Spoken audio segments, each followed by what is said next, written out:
Hi, and welcome to the Boat Princess podcast. My name is Nikki Vo, and I'm your host. I am a boat owner, a marinas owner, an international conference presenter, and a huge advocate for boating. I'm sharing the stories from every nook of the boating industry with the intention of encouraging more women to join me and for more women to get behind the helm too. I want to share the experience and opportunities of boating, of the boating industry, and I want you to join me as I bring the conversations and answer all the questions you've had. Boating is not just for the glamorous and rich and famous. It's full of beautiful and interesting people making the most of our natural environment and getting out there, enjoying the waterways. So, let's set off the lines, take over the helm, and escape to the world of boating. Have you followed me on LinkedIn as Nikki Vo, the Boat Princess? And you can also connect with me if you'd like to be a guest on the podcast and share your business story. Hi everyone, and welcome to another episode of the Boat Princess podcast. Two incredible women in front of me right now. Top-end sailors of Australia, very privileged to be in their presence. We are talking to Sarah Hoffman and Nina Curtis. Welcome to the podcast. Thank you. Yeah, thanks for having us. Oh, it's so good to have you. So proud of you two. You're obviously on the selected teams for the America's Cup, which is very, very big. We've just had so much fun in the simulator together. I'm so glad I had you guys there to actually tell me what to do. But what an incredible experience that machine is. It's incredible. Yeah, we're really lucky to have the simulator to advance our training. And from everything we've heard, it's worth, 80% of what happens on the boat. You're just missing that 20% when you get on the water. And so we've been really utilising this as a training tool. We're super comfortable on the simulator and we're, developing and improving, every day we jump in. Yeah. But you've got literally 4 days on the water to just practice on the water before you head out, right? Yeah, look, I've done some racing at high speeds, and the biggest difference that I know will be the challenge that we're facing is the speed and the fear involved with going, 40 to 50 knots on a racetrack with other boats. And that's something that I think everyone in our squad is there for a reason. And it's because we think that, they're going to handle, racing at that speeds as best as possible with little preparation. So that, a bit of spray, a bit of wind in the hair, I think that it will really, that's what we'll be really adjusting to in our 4 days of training. Yeah. Let's go back to, I guess, earlier in your sailing careers and tell our listeners a little bit about you. I guess a huge thing for you, Nina, was when you became the London 2012 silver medalist with Olivia Price and Lucinda Whitty. What did it take to get to those Olympics, though?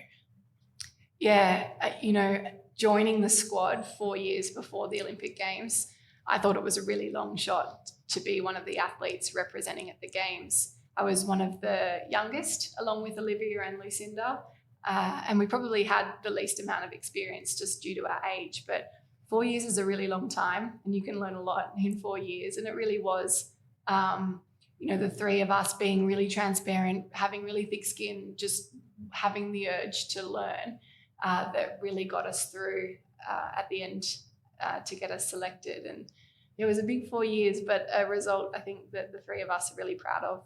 Yeah, amazing. But before that, you've done some incredible national team sailing. You debuted at the tender age of 15 at national team level, didn't you? Yeah, and came through with some extraordinary sailors with Nikki Suter and Katie Spithill, and they had such great leadership on board. And as a young athlete, I just had stars in my eyes to be able to learn off them and sail with them. And especially locally on Pittwater, we just had I had so many strong female role models in sailors, and just being in the right place at the right time, I could really learn a lot in those early years. And when did you actually start sailing? How old were you? I think, There's photos of me as an infant on a boat. We've been boating our whole lives, my family and I, and I've been on the Hobie Cat when I was 4, and racing, I think when I was 6, I was out there on a little Manly Junior going around the racetrack. So I'm getting on now. It's been quite a few years. I wouldn't say you're getting, not from where I'm looking, you're not getting on now. So how about you, Sarah? When did you literally start sailing? I started sailing when I was 7 at my local sailing club, Belmont 16s, in their Learn to Sail course. My big brother had started sailing and I just thought everything he was doing was really cool. So as soon as he started sailing, I wanted to start sailing also. So you've started your sailing at Lake Macquarie area, right? Yeah, it's such a beautiful spot to grow up sailing, and I'm so lucky to have that opportunity at such a young age. Yeah, it's a beautiful part of the world for sailing. It's one long reach, really, isn't it? It's amazing for speed testing and just going on an adventure, which is all you really want at 7 years old. Yeah, absolutely. And so you've been in the Australian sailing squad. You're actually aiming for 2028 LA, aren't you? Yeah, so I'm still campaigning on the NACRA 17 as a crew on that, and looking towards Los Angeles as our goal. Yeah. So you did flying 11s as a younger sailor. Tell us about the flying 11, why it's so popular as a sort of starter. Yeah, it's such a great boat to start on.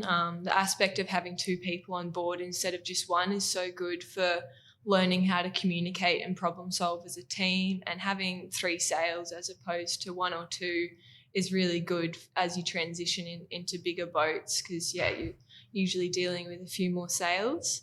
I loved it. We such a great way to travel around and get used to competing, and super fun. And then you progress to the 29ers, which is, they're specifically made for 12 to 18-year-olds, right? So to progress to the 49s, but they're your sort of training boat, right? Yeah, they're a really good youth boat. 3 sails again, and it's super fun. And you get to learn how to work in a squad environment, usually with some youth sailing teams and that kind of thing. And get to travel around and learn how to go a bit faster and learn how to trapeze. So getting on them at about 12 or 13 was really cool. And then you've jumped to the NACRA 17. Yeah, I went to the NACRA 15 after the 29er for a little bit. Okay. That's where I did a lot of my youth sailing, got used to cat sailing, and then jumped onto the NACRA 17 when I was about 17 or 18, Which you cartwheeled down Botany Bay and stopped the airlines flying over for a while. Is that right? Probably won't mention that. Oh, come on, it's a good story. But you had to swim 3 kilometres from that, didn't you? That crash? About a K or 2, Yeah. Wow. Things go wrong, and you've got to get used to that happening. And I think, those experiences are really important, so that when something goes wrong on a bigger boat, I'm ready to go and I know what to do in those situations. And that's a massive part of the learning, right? The things that go wrong are what teach you so much, aren't they? Yeah. Learning how to handle that pressure, whether that's competing at a Worlds or managing some pretty intense conditions. It's super important as sailors to get that experience and know how you react and what you need to do. Yeah, and I know you've mentioned in an article you did a lot of work with your psych about rolling with it. So those sorts of scenarios you get into, how you've just got to, and it's all about life, right? It's not what you do, it's how you react. What happens to you, it's how you react to it. Yeah. You guys are constantly dealing with that in sailing. What do you? Is there a really a moment you've really had to deal with that, and your mindset has said, right, I can do this, it's all good, I go with it? Yeah, there's definitely a few moments that come to mind, like you mentioned. Just you're taking a breath and going, okay, this is where we're at, this is what we're doing, and what's my role in this, and what do I need to do to make sure we can figure this out as quickly as we can. Yeah, so amazing. So, Nina, you grew up on the Northern Beaches, you're sailing on the Pittwater, your both parents are keen sailors. You did F11s and then 29ers as well, didn't you? Exactly the same. Yeah, exactly the same pathway. And I just remember as a crew, you know, starting out in the Manly Junior and the Flying 11, just getting to sail with all the sailors and learning from them. And I just do think that those youth double-handed boats are such an extraordinary learning opportunity for the younger generation, and they're such good boats because they're going fast as well, and the racing's great. So it's not surprising that so many of us have come through that pathway. Yeah. And then you've got 7 ISAF World Cup medals in 4 years. Yeah. That's big. I've done a lot of Olympic sailing. I've actually sailed 3 classes over 2 Olympic campaigns, which I think is quite unusual. You know, after the match racing was discontinued after the London 2012 Olympics, I really had to pivot and find something else to sail. So in my first year of that Olympic cycle, I actually sailed both classes. It was a very busy year. I was exhausted afterwards, but I didn't know what my skill set was. I didn't know what I had to offer each class. And I ended up falling into the NACRA class for the following 3 years. And a lot of that had to do with having the opportunity to sail with Darren Bundock. But I also really love cat sailing, and the NACRA class is extraordinary. And, you know, especially mixed sailing is something that set me up quite well ongoing.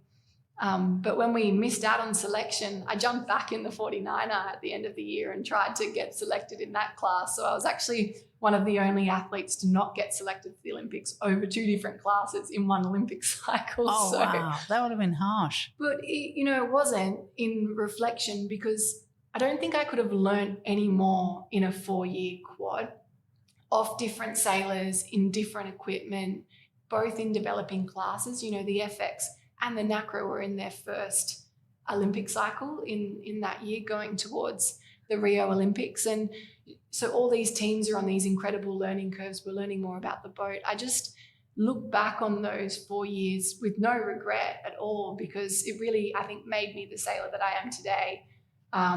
Being able to adapt quickly and learn on the run and, take a few punches. I think that's what it's all about. So, yeah, I think that there were some of my best learnings over those 4 years. Yeah, because you've, having so many different classes and been in so many different classes, you've learnt so many different skill sets, haven't you, in that space? Yeah, I like to think of myself as an all-rounder. I can jump on, any boat, and, I've learned how to learn on the run. And match racing was a lot of that as well. We'd be sailing different boats in those first 2 years at each event. So you jump on as a trimmer and have a look up at your sail and try to figure out how to best set it up. And then the next event, you're in another boat and you're doing the same. So I think, I've been set up quite well. And I think it keeps sailing fun as well. You're looking for big gains and big changes. You can think outside the box because everyone's kind of learning about the equipment at the time. So it was, a really cool 4 years. Yeah. So talking of big gains and big changes, Sarah, 130 people went for these positions. You were one of the people that got there. What do you think was your difference? What do you think you add to the team? I think I'm just quite curious. It's such an amazing team with role models that I've looked up to from such a young age. And I'm just curious to see how they operate and what I can learn and how these boats work. And just constantly wanting to learn is just so important, to be able to learn these boats quickly and figure out what's going on. So, yeah, just being curious is what I think set me apart from some of the other applicants. Super keen to just learn from others. And you've sailed in some fairly nice locations, Sarah, haven't you? I mean, 2018, Lake Como. Oh, you can't go past Lake Como. Yeah, that was my first ever international event, and it definitely set a high standard for sailing and in Europe. It's so much fun. And then Samoa. I mean, you poor thing. It was such a tough youth sailing career. But and you've sailed in Denmark, you've sailed in Germany. Those different locations, they must be a real learning curve every time you hit them, because they're a totally different sailing map, if you like, aren't they? I just love being out in the elements and being on the water, and to experience different locations is really cool, and to do it at such a young age is really cool. yeah, it's just cool. I mean, that is part of sailing, right? You get to travel the world and see some incredible places. Nina, you are right now with Sail GP, seeing some incredible locations. Have you got a fave? Oh, Bermuda's hard to beat in terms of the quality of racing and sailing there has been pretty spectacular. And, some of the other favourites come from the energy. Often you're so disconnected to your spectators when you're sailing, but those venues that have been able to bring the spectators to you, you can kind of feel the energy, like sailing on Sydney Harbour for the home Sail GP has been pretty special when you can just feel the energy of your loved ones kind of cheering you on, and that's kind of cool as well. Yeah, that's a nice thing, isn't it? Yeah. And it's interesting that Lisa said the same thing. Bermuda was her favourite too. Yeah, you just can't beat it. That place is spectacular. Yeah. There you go. So this is the first ever Women's America's Cup competition, and you guys are both involved in that. How does that feel for you? You're literally making history. What does that feel like to you? Do you want to go first? Yeah, sure. It's just surreal, really. You'd think it's a long time coming, really. I've been looking up to these girls for such a long time, and to think that they haven't had access to this kind of pathway before is pretty crazy. But to finally have that chance and to be a part of that first ever Women's America's Cup is just something I'd never expect. When I was little, I knew that the America's Cup was a thing, but I think not having that female representation on board, it didn't make it a realistic goal of mine as a kid. And so to finally be able to do that and hopefully be that inspiration to the generations coming forward, that this is a pathway that's being created for them and available to them as they become sailing experts. Yeah. It's just so cool. Yeah. And Nina? Especially match racing, starting quite early in match racing, it's been something that I've been chasing for a really long time. And after every Olympic campaign or project that I've done, I've always gone back to it. I've always asked, and I've always come up with the same answer, is that, it's sometimes sugar-coated and you're too small, you won't be strong enough, there's not space. We've got a full team, but the bottom line has always been that I'm female. And these young match racing male athletes have gone on to have incredible America's Cup campaigns. And they've been in the room and they've watched the design process. They've helped create the crafts that we're sailing right now. And to finally have a space where, there's space made for us in this arm of the sport it's been a long fight and it's so long overdue, but God, I'm happy that we're here. Absolutely. It's a really exciting time for female sport. We're filling stadiums, we're gaining interest, we're having a seat at sponsorship tables, and you can really feel the movement. And that's really exciting for me. And exactly like Sarah said, there hasn't been that representation, and to make change in the skills gap that exists at the moment, this is where it starts. And it will be athletes like Sarah coming through that is doing this at such a young age that, in 10, 15 years' time, there will be no difference between her skill set and any male counterpart. And that's what this pathway is all about. And as you were just on the simulator, there is nothing physical about these boats. And so there should be absolutely no difference between male and female athletes. And this is where our sport's going, whether you like it or not. And so, overdue, but God, it's going to be special to be a part of the first one. Yeah. Actually, I think you're going to be an amazing coach, because you were sitting behind me on the simulator and she was so positive, Sarah. She was brilliant. She was like, yeah, you're doing it so well. This is so good. Well, you were. You got right into the speed record. So, it's telling truths. So good. You're a bit of a first, because you're also the first female season champion in Sail GP in your season 2 win. That must be very satisfying as well. Yeah, absolutely. And, I wasn't involved by any stretch of the imagination the first with the Volvo Ocean race, but I was a part of that race in the year that, you saw female athletes on every single boat. And so that was extraordinary as well. Same with the mixed NACRA class coming into the Olympics. And it's just been, you can watch the change develop in the sport slowly. And each time there's been a little open door, I've kind of waved my hand and tried to clamber in. And it's made a lot of it feel like a big fight. You just feel like you're always fighting for the role and to have representation. And so sometimes exhausting, but at the same time so exciting. And it's also afforded me opportunities that, you know, if I'd been coming through 10 years earlier, I wouldn't have existed. So yeah, I'm that classic at the right place at the right time, and a little bit of dedication and bargery, and I've managed to slip my way into a lot of the first. And the Sail GP was extraordinary. I was the first female to win a Sail GP event, and then the season as well, and sailing on an Australian team for that with those Aussie athletes that I grew up sailing with. It just felt, it was one of the coolest things I've ever done. It was extraordinary. Yeah, absolutely amazing. And what do you think of the Women's Pathway program with Sail GP? Do you think that's going in the right direction? We're seeing, because it's, as you said, it's the first each time. I don't think we have a blueprint model on what's the most effective and what's the best and what's going to catch the female sailors up fastest, that we don't actually know the answers. And Sail GP putting female athletes on the boat has been a big step. And we're going to have a really great counter to that with the America's Cup, with whole female teams.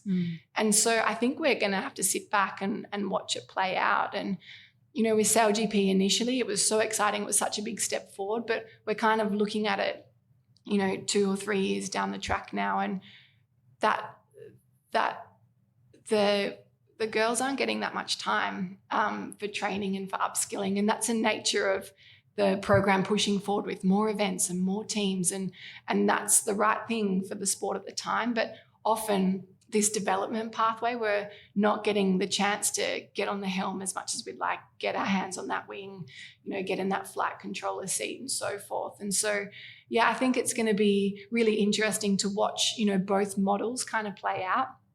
And you've often got the same athletes over both of those pathways, and to see, you know, what's the best. And you just hope that both, you know, arms of the sport flow with what's the best option, regardless of what it is. And I guess it's yet to be seen what's going to get us there sooner, but you just hope that whichever way the cards fall and whatever's, you know, pushing female sailing down the road faster. I'd like to thank our sponsors, Quality Marine Clothing, for the amazing clothing they do for us, all logoed for the Boat Princess. We love that. They, of course, are the place to go to for uniforms for your super yacht crew, your marina crew, or frankly, anybody that's got a company that needs uniforms. Quality Marine Clothing is the place to be. So Sarah, as a much younger member of the team, you're sailing with some incredible people. One of them is right here. And so is that must be an amazing experience for you, for the mentorship and the encouragement and, you know, some incredible women around you. Tell me about that for you.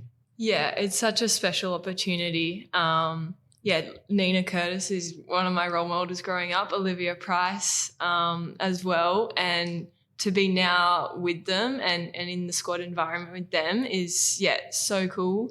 And I've learnt so much, and just being around how they approach problems and problem solving and how they communicate as a team is just so much insight that I'm hoping I can carry forward and use in my Olympic campaign and for America Cup campaigns in the future. They've fought so hard so that people like me can come through and use these opportunities. So I'm super grateful to be here. So let's talk about that Olympic campaign for a moment.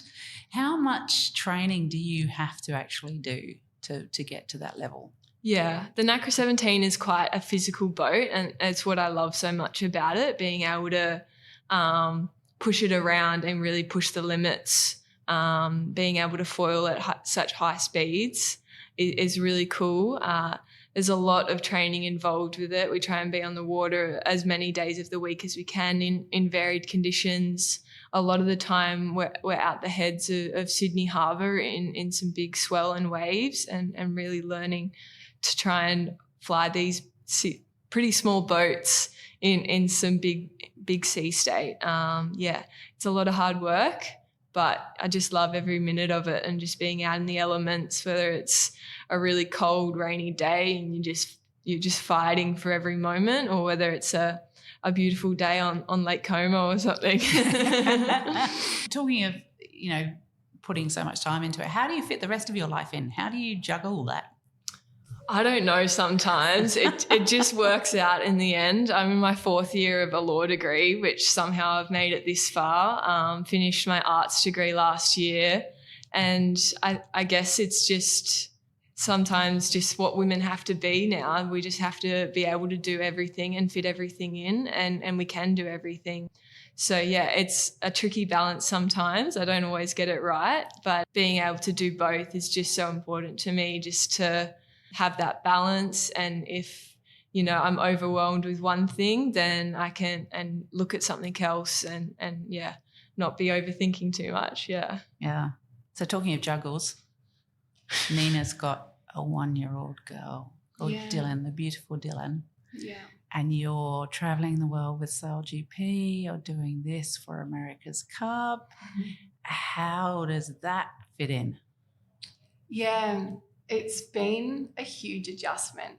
And we also, my husband and I, we run 2 businesses on the Northern Beaches, and the logistics between the 2 of us, especially now that we've got a little human to juggle in all of that, it's been by far the biggest challenge of all of my sailing campaigns so far. And I think I would have said that time has always been the biggest juggle of all over any campaign. And so now that I feel like my time's been halved, it's taken a bit of creative problem solving and a bit of prioritizing at times. And I've never been more aware of the time than right now. But I'm just actually really proud to be here and as a mother. And it's something that I've watched. You watch a lot. Every single guy on our Sail GP team, they're all dads now, and we're getting to that age where for me it was now or never. And so I'm just so proud to have returned to the sport and this opportunity again, coming up with local training in the simulator, because I couldn't at the moment do an Olympic campaign with our current setup, with how we earn money back home in Sydney, face-to-face in a business. So, it's been a real juggle. My husband's incredibly supportive of my sailing, and I think also without him and his encouragement that I'm doing the right thing, and has been, really grounding and helpful in all of that as well. Yeah. Just must be just as hard for the dads that are away all the time from their kids. And I think so. Yeah. It's funny the way that people still view that. They're like, oh, you're such a great dad. And he's like, no, I'm just a dad. This is our life at the moment, and this is how we're, trying to pay our mortgage off, and this is how it works for us. He's like, fighting with that it's not special. It's just sometimes a bit different, that, it's I'm the one that's traveling and I'm the one that's away from the family. Sometimes, my time commitments can't be moved or changed. And it's been cool I think as a family unit, we're really quite proud of that. And I think that it's, again, important to be visible, because, I'm no less of a sailor than I was before having Dylan. The only thing is I'm a bit more time poor now, and that kind of stuff can be managed and worked around. So, I think it's important, and I'm very, very proud. I'd say it's one of my greatest achievements yet, so far in my sailing career. So something I'm really proud of. Yeah, absolutely. So you should be. And talking of your businesses, so you've got a gym and a magnesium company, haven't you? Yeah. How did they come about? I mean, these sorts of things that you're doing now, you don't get paid for doing the America's Cup. So you have to make an income somewhere, right? So you've created those businesses. How did that come about? How did you end up doing that? COVID. Okay. Yeah. Okay. So, the sailing opportunities started to dry up and we both came back to Australia, my husband and I, and got jobs in the fitness industry. And then we both lost our jobs in that first wave of lockdown. And we're like, oh, well, it's a good time to go at it on our own. So we started out of the back of a Mitsubishi Mirage filled with gym equipment and, did outdoor training. And we've got 2 locations now as a health and fitness space with massage therapists. And so I think we've got a staff of 15. Fantastic. So it's grown so quickly. And our magnesium business was the same, is that we just needed to pay our rent at the time and we got a bit creative. And now, we're stockers to lots of magnesium float tanks and so forth. And it's really coming along. So, but it's definitely a juggle. It would be easier with employed work. Yes. We're responsible to a lot of people's livelihood as well now with such a big staff. So that's definitely been like another added challenge in chasing this America's Cup dream, holding responsible to the business. But yeah, it's going from strength to strength, which is great. That's great. What's it called? They're both called No Nonsense. No Nonsense. Yeah. Love it. That's a great name. It's a great name. Yeah, that's so good. Now, I know, Nina, you've sailed in some incredible locations, but you've also done some ocean sailing, haven't you? Yeah. Tell us about that. Yeah, I joined Team Brunel for the Volvo Ocean Race. I joined quite late in the team. I joined in New Zealand for the Auckland start. I was working in Washington, D.C. at the time. I just finished Olympic sailing and I was trying to earn some money because I was so broke from chasing that dream for so long. And I got the call up from the team. I missed the trials because I had a world championship at the time of the trials, but they needed another female athlete for the team. And so I got the call and I hung up the phone and I looked over to my boss and I said, I quit. I had 2 weeks to get my yacht masters, my radio operators, my first aid, my safety at sea. I had like a year of coursework to do before, and I had 2 weeks to do it in. Wow. So I pulled every favour, flew back to Sydney, pulled every favour I had. I think I passed my last yacht masters course at 4 a.m, and I got on the plane to Auckland at 6 o'clock that morning, like Wow. 2 hours later. I had 2 hours to pack.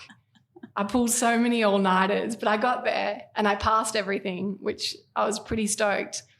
And then I think I had 2 days on the boat, and then all of a sudden we were on the starting line and I'd realised that I was going to be at sea for 22 days and I was doing the Southern Ocean leg, and we were going to go down to Antarctica and around Cape Horn and past Point Nemo and all of these things. And Just the toughest bit. just funny, the realisation, about 4 or 6 hours into the race, that I'm like, what have you done? You haven't thought this through at all. You just said yes. And now you're strapped to this boat for 22 days. It was extraordinary. It was the coolest thing I've ever done. I was frightened, and I never get frightened.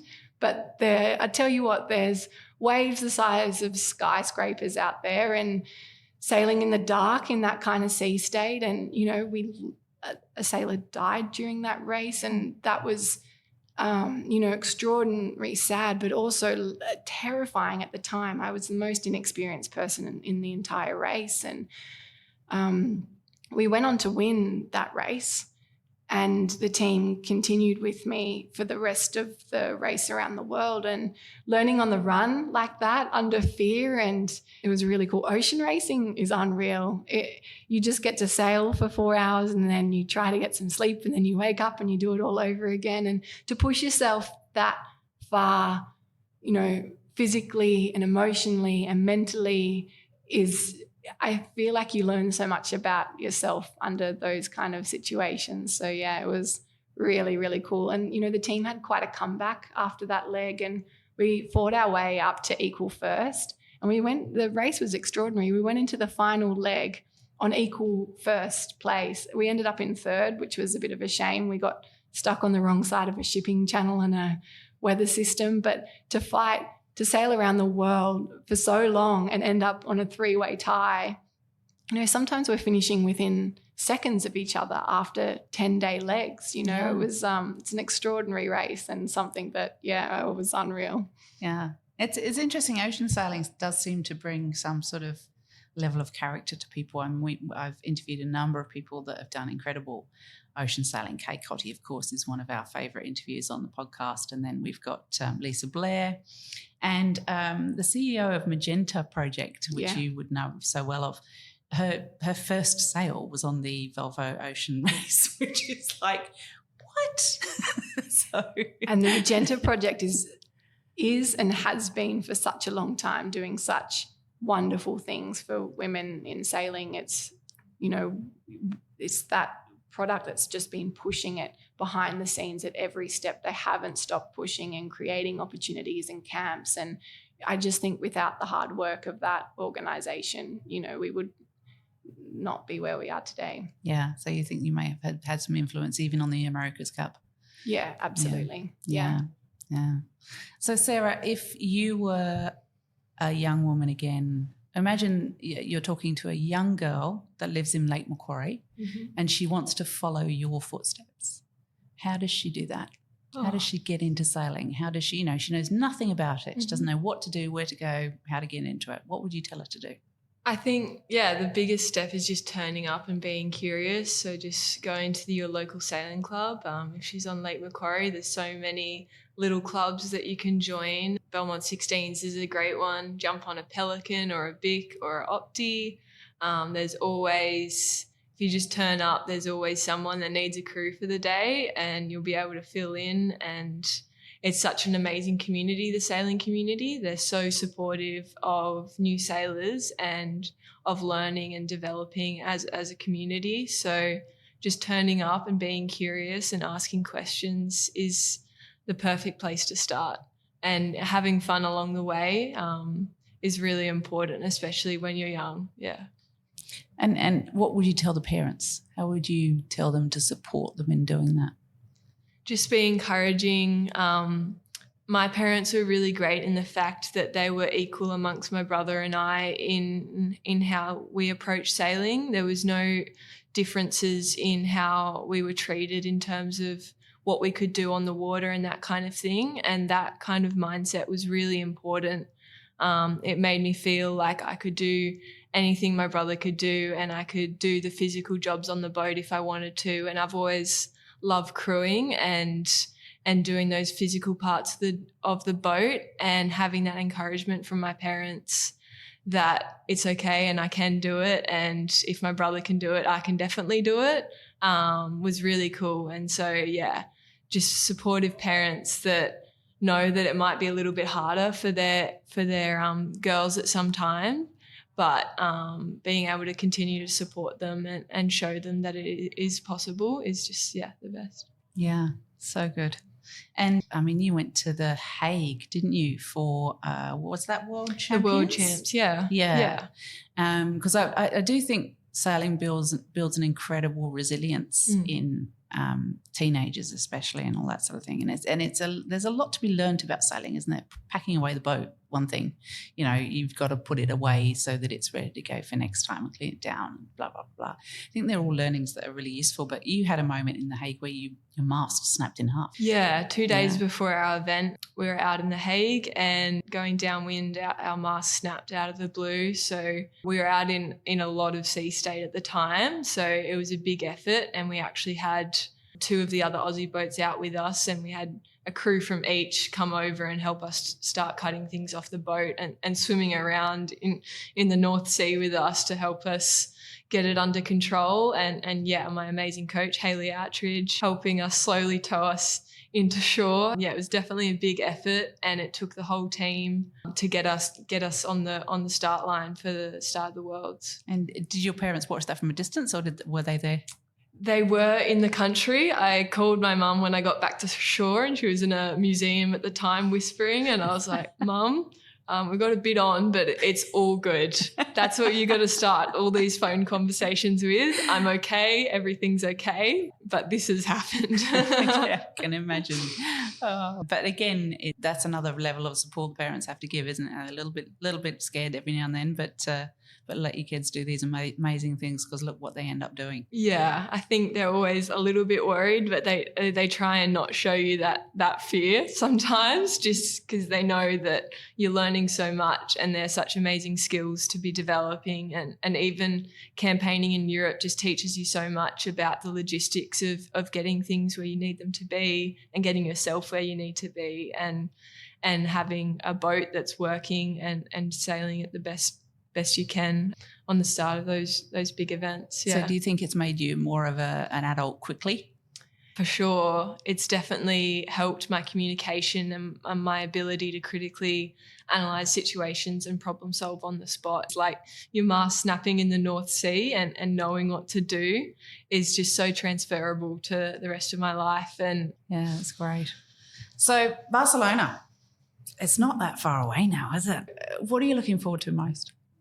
Getting on these boats. We're just desperate. We're racing at a really high level when we do line up against the other countries, and I think just getting in the race in terms of how the boats operate, what they feel like, how to make them go fast, and we're not going to have much time at all. And I think it's that part, like getting on the water and on the boats, is just what I've been dreaming about. Absolutely.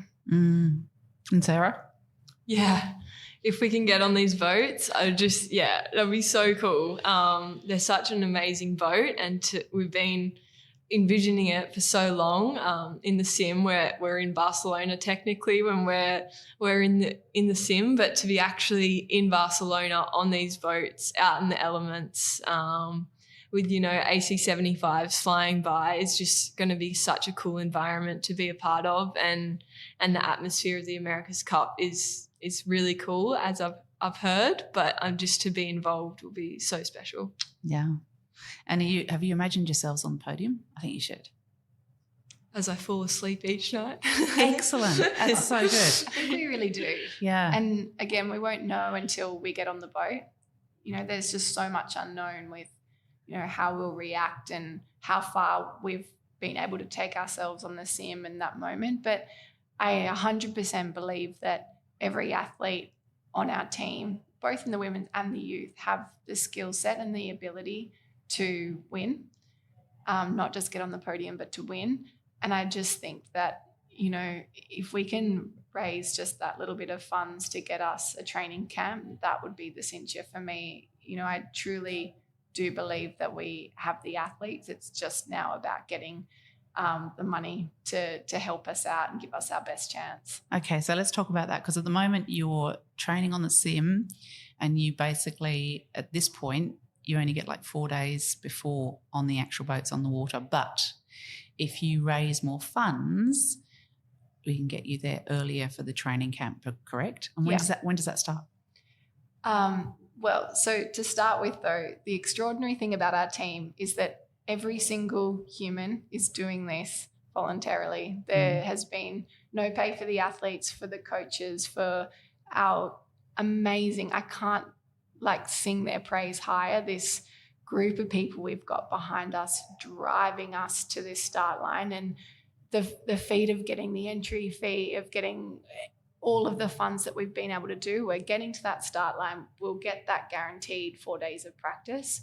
And the other extraordinary thing we've got now is the ability now to hire a boat. We've negotiated, we've got that opportunity. Right now, we just need some money, and that's just to pay for the renting and the hire of these boats, the insurance, and etc. But yeah, we would not be here without this team that's been driving us so hard. And this whole, it's been a lot of work to get us here and to give us our best chance of, putting forward a performance that will really do this campaign proud and set up this legacy that we've worked so hard for. Will be, a training camp just beforehand. So we can link it in the show notes. Absolutely. Yeah, we're going to put a link in the show notes about where you can donate. And even if it's $20, if everybody did $20, if everybody did $5, it would help to get the team to do that extra training, and that helps us win, people. So let's do that. It's probably a good time to thank the Winnings family because they've been incredible supporters, and we're sitting in one of their offices right now as we do their podcast, and the simulators here as well. So they've been amazing supporters of this campaign, and of course so many at the CYC and you know, some incredible people, and Caroline in the PR team, and you know, some amazing people. We've got an extraordinary team behind us, and it's been no easy fight for them getting us this far, and we're so close now. It's getting closer and closer. Yeah. So we just need that little bit extra, folks. So link in show notes, and I'll do a couple of posts about where to link as well to get some donations in, because that's really, really important, because these women are putting the hard work in. We need to help them with that hard work, and that is the way we can actually help them win, is literally sponsoring them and being behind them. So thank you so much, you guys. It was so good to chat with you and everything. Is there anything you want to say to our listeners before we go? Just follow us along. It's going to be a really cool event, and we can't wait to get started. Yeah, we really encourage you to watch our journey, and we've got some great social links and some good content coming out now, and it's going to be such a great event. We're all sailing in identical boats, so it's really going to come down to the skill set of the athletes involved for the women's and the youths. It's going to be an absolute showdown. So join us along the journey, and hopefully we do you proud. And that's one really interesting thing about this particular America's Cup, isn't it? The boats are all exactly the same. It's not like you can come along with a wing keel and go, hey. It's a completely just like Sail GP, all the same boats. It's all about the skill of the crew on board that actually wins the race. Yeah, absolutely. Well, thank goodness we've got you guys. Thank you so much, guys. Really good to talk to you. Everyone, I hope you enjoyed another episode with us here at the Boat Princess. I am super excited to see our team at the America's Cup. It's just... and as a woman who loves boating and really encourages so many people women as possible to get into boating and sailing, it's a real thrill to see this competition actually happen. All right, guys, we'll see you on the water soon. Thank you so much. Thank you. Exciting stuff is happening at the Boat Princess podcast, everyone. And one of those things is a new exclusive content podcast that will be released to those that subscribe. Now, we'll be interviewing people that don't normally go on public interviews, and this won't be a public interview. They'll be hidden behind in our exclusive, amazing content. And then there will also be things like product releases before they're released, all sorts of exciting stuff. So watch this space. Looking forward to bringing it to you.